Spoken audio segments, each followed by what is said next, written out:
Alam niyo bang kapag tayong mga Kristiyanong lalaki ay may takip nga sa ulo kapag nagdarasal o sinasabi natin yung word of God is dinidisgrace nga natin ng Panginoon.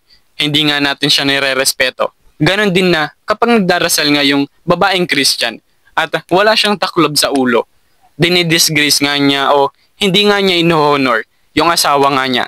Dahil tayong mga lalaki, nire-reflect nga natin yung image ng Diyos at ang glory nga niya.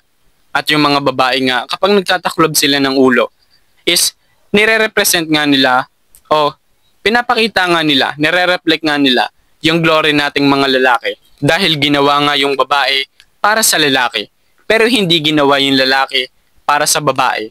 Kung gusto nyo nga i-check yung chapter na yan, nakasulat yan sa 1 Corinthians chapter 11. At alam nyo ba na nature na rin yung nagsasabi na nakakahiya sa isang lalaki na mahaba nga ang kanyang buhok. Ganon din na maganda nga para sa babae, kagandahan nga para sa babae, ang mahaba nga ang buhok.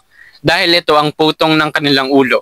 Kaya naman ang ibig sabihin nga nito ay kapag mahaba nga ang buhok ng isang lalaki, kinokoberan nga niya ang kanyang ulo at dinidisgrace nga niya ang Diyos. Ganon din na kapag maikli ang buhok ng isang babae, dinidishonor nga rin niya ang kanyang asawa dahil hindi niya tinatakpan ng kanyang ulo ng kanyang mahabang buhok. Yun lang guys. Follow for more.